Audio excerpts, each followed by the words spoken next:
stat when plus or minus in turnovers in NFL history. And the stat goes something to the effect of if you're plus one in a game, and we're talking about individual games, if you're plus one on the turnover margin, in NFL history, the percentage of you winning that game is like, let's just say 60%. If you're plus two, it goes up to like 75%. If you're plus three, it's like 95% you're going to win the game. And plus four, it's almost like 99.99% of the time. And a lot of times, man, Romo just affected their chance, their opportunities to win football games because of his dumbass decision-making. I'm sorry. Right. So, yeah, maybe he didn't have the supporting cast of some of those other guys that we've been talking about, that I've been talking about. But, damn it, don't throw the ball to the other team. Take a sack. Throw it out of bounds. Throw it to an up back coming out of the backfield, a more safe pass play or whatever. But this cat just, how many times I watched Tony Romo and over the years come in on the show on a Monday, and talked about Romo throwing the ball, in triple coverage. You know how many times I come in and talked about how Romo would make a pass play that was very reminiscent of a Hail Mary play, but that wasn't a Hail Mary?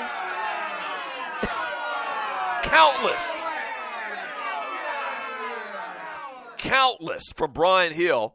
He says, I force balls into tight spots on occasion. I'm just saying. Okay, here you go. You're a comedian now.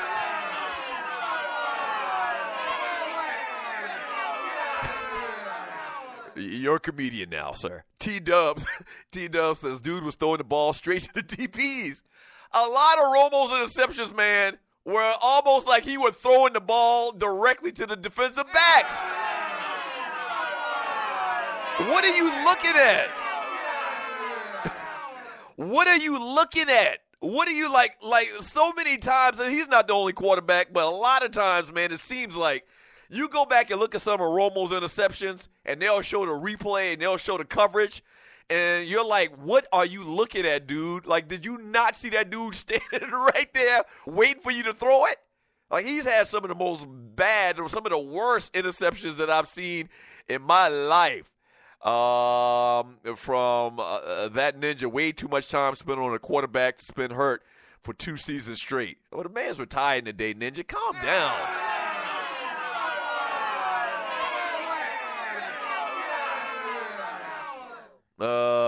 Let's see. From Loose Neck, thanks. Number 9, side. Hey, Clay, the refs in Green Bay kept Romo out of the NFC Championship game. Dez caught it. Oh, you going back to that. From Grego, great job, Romo. Oh, Grego trying to be funny. Give me a number, Bab. What is he talking about? From Brian Hill, F.U. Looseneck. From Kaza, Romo gets a little nervous. That's an understatement. So, I want to see somebody. If you're a Cowboy fan, and maybe I'm missing it in the chat on Spreaker.com, would you say thumbs up or thumbs down to the Tony Romo era? Ninja's making a pretty good point. It's not just me. It's America. It's like the national media making a big deal out of Tony Romo retiring today. So, evidently, I guess somehow, some way, he's been made into a big deal. I agree. More conversation than he probably deserves. But if you're a Cowboy fan, do you smile when you think about the Tony Romo era, or do you have kind of like that upside down frown? Turn that smile upside down. A lot of wasted years, a lot of wasted opportunities. The Cowboys, man, their playoff record under Romo is just horrific. The Cowboys really hadn't done a damn thing since 1990, was it 4? The last championship, 95 maybe, the 95 Cowboys when Barry Switzer got there, the last championship for that team that they've won. From JT008, you can't put it all at his feet, dog. No, I'm not putting it all at his feet. But I'm saying that he's definitely, a great part and a reason on why Dallas has floundered over these years. He is. I can't put it all at his feet, but you, in the same regard, shouldn't try to take away blame as well. And that's what a lot of people do in media. A guy that they like, they try to lessen a little bit of the effect of the bad things that they've done. And I guess we all do it to a degree. And they try to highlight, the positives that they've done. So all you're going to hear today is all of this love affair with Tony Romo, and he did all of this great stuff, and he was undrafted free agent, and this, that, and the other, and all of his, hollow stats or whatever. And they'll never really concentrate today, I think, on the negative. I'm just giving you both sides of it. Yeah, in relative terms, what this guy did, he had a great career. Nobody ever thought that Tony Romo would throw for as many yards and be the starter for as long as he was for the Dallas Cowboys. No one ever thought that. Dallas didn't think that. Jerry Jones didn't think that. That's true. But there is another side of it where he absolutely sucked.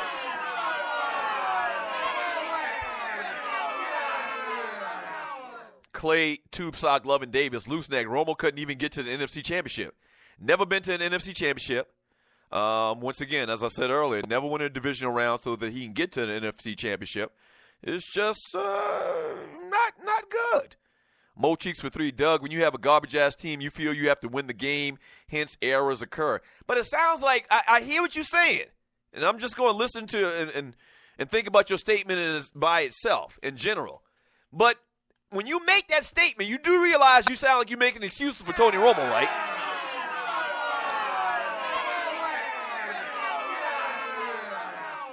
You do understand that statement sounds a little bit like you're trying to find an excuse for him. I just want you to understand that. From Redland, them Lady Cox Kirk, Loose Neck, you are correct about the Cowboys' strive for rings, and as a Cowboys fan, Tony Romo era would have to be considered a disappointed era for Cowboys Nation, but the other teams like the Falcons, Eagles, Texans, etc., those teams would say it was a good era.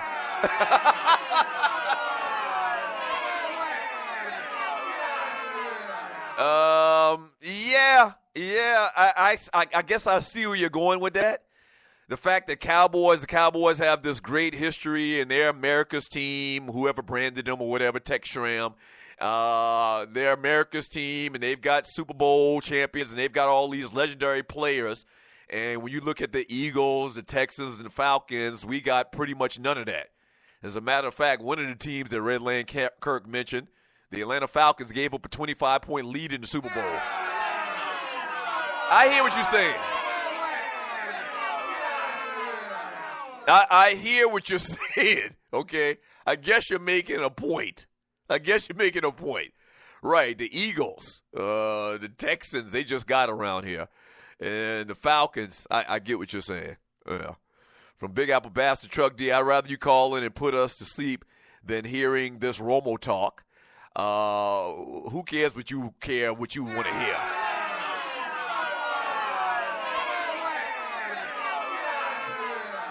Zip it, Big Apple. From Mo Cheeks for 3, until 2014, Romo never had a running back nor top 10 defense during his tenure. This cannot be disputed. It does sound like you're making excuses for him throwing the ball to the other team, though.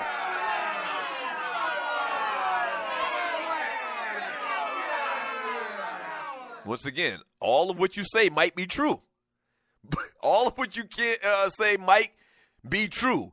But there's no disputing that he has the ability to throw the ball to the other team or not in crucial situations. A lot of times he elected to do that. So while what you're saying, once again, I'm kind of like a reminder today. What you're saying may be true. It may have some truth to it, but also it sounds like at the same time that you're making excuses for him.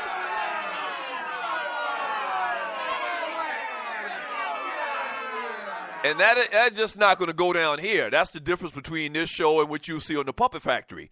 Like the Puppet Factory and Fox and CBS and all of them cats, they're going to make hellified excuse for Tony Romo today. Not here on the Doug Stewart Show.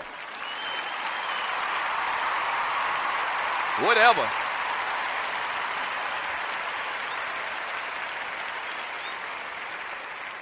Yeah. Mo Cheeks for 3 again. He says, no, Doug, I'm just calling it like I see it. Plus, Romo is a brother. Romo is a brother? What do you mean? Number 1 Dolphin fan, Doug, you make the same excuses for Vic.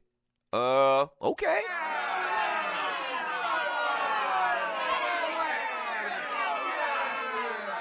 Okay. I hear what you're saying. I'm not even going to try to debate you on whether I make the same excuses for for Tony Romo. No one ever said Michael Vick, first of all. Let me just say this. No one ever said Michael Vick was the greatest quarterback of all times. I think Tony Romo or Michael Vick was underrated in what he did for the Falcons in relative terms to the pieces that he had around him. Simple as that. Let's leave it at that. Let me grab a call. Caller, thanks for calling the Doug Stewart Show. What's your name? Where you calling from? What you want to talk about? T-Dub calling from Carolina. What's up, Doug? T-Dub, what's up, brother? How you doing? Ain't nothing happening. I'm going to go ahead and tell you, give Tony Romo a thumbs down. Right. Had a lot of stats. I hear all these Cowboy fans just like me want to try to make excuses for this dude, say he had no running game. Well, he had Marion Barber and Julius Jones. He had T.O. on the outside with Terry Glenn. He had Jason Witten. He had Greg Ellis, and he had DeMarcus Ware on the defensive end. He had Sean Lee. I mean, what else do you want to have? Right. The bottom line is Tony Romo is garbage in clutch time. And I don't care how many yards you put up from the regular season, if you can't score and throw the ball to the appropriate person or throw the ball away. That's the difference between him and Dak, even though Dak only had 1 year. At least the man understood. If I don't get the ball away, my defense is not great, but I'm not putting my team in harm's way. Right. Romo gave the ball away, trying to be like Brett Favre. You remember that game, Detroit? It was at the end of the season. Detroit, they gave up that 30-point lead because that boy threw like 2 or 3 interceptions. Then he came back the next game, threw one to Philly when we could have won the daggone division. And then he did the same thing against the Redskins when he threw it to a defensive end and the boy scored a touchdown off of it. Right. Thumbs down. Right. All day long. I ain't making no excuses for Romo. I'm glad he gone. You know why? They tried to, Jason and all the other sorry coaches that we had, they tried to make Romo a star, so they passed the ball 40, 50 times a game when they should have just ran the football. Right, right. Hey, good stuff, T-Dub. Appreciate the call, and that's well said.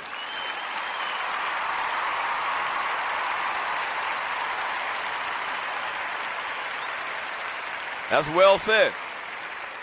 That's well said. Don't make it sound like Romo didn't have players surrounding him. They had a lot of good players. It just seemed like in clutch situations, as T-Dub just talked about, and T-Dub's a big Cowboy fan if you're new to the show, it just seems like in clutch situations where your quarterback needed to step up that he fell very, very short. Right, they had the Jones boy from Virginia. I can't remember his name. I think it's Thomas Jones or whatever he just said. They had T.O. I mean, they've had Des Bryant over these last couple of years as well. Defensively, they had good players, man, and they made some deep runs a couple of those years, but they just could never convert. And a lot of times it's directly because of him. You know, it's not directly because the team just wasn't strong enough. It's directly because he made some of the worst throws in some of the worst crucial situations ever. That's all I'm saying. Don't forget that. Don't forget that. Everybody else today going to be singing his praises. I'm just telling you the facts of what I watch. I watch a lot of football. Y'all know that. Just like I'm sure you do. And it just seems like there was an inordinate amount of times on Sunday afternoon when the game was over and we talked about Tony Romo making a boneheaded throw, a boneheaded mistake. I'm sorry. You ain't making no excuse for Tony Romo today. Not today.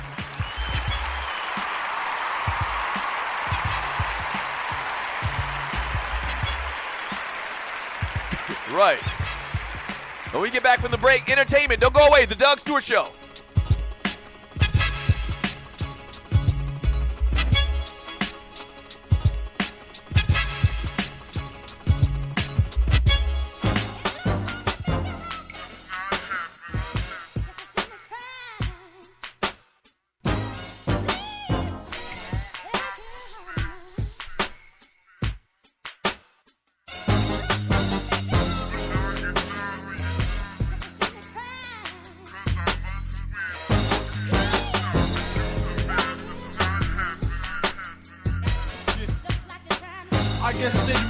To know who is the kid with all the soul. It's my life. I'll put on this, the world of Chris. So listen in, it unfolds with food for the mind, improving my lines, beats, and using my time wisely, inviting you to fly with me and cry with me and lie with me as I'm looking up to God, getting my energy source from my Lord is my clarity. And these facades that's blind in my path. You do the math. These other cats is bringing half. My foundation is love and patience, so I'm built to last. I feel the blast from your attack, cranberry bathing, scaring us. My soul food is more than chicken and asparagus, and greens and grits is from the heart, so now they fearing us. It's more than just music. music, cause the flow I'm using is serious. Real thought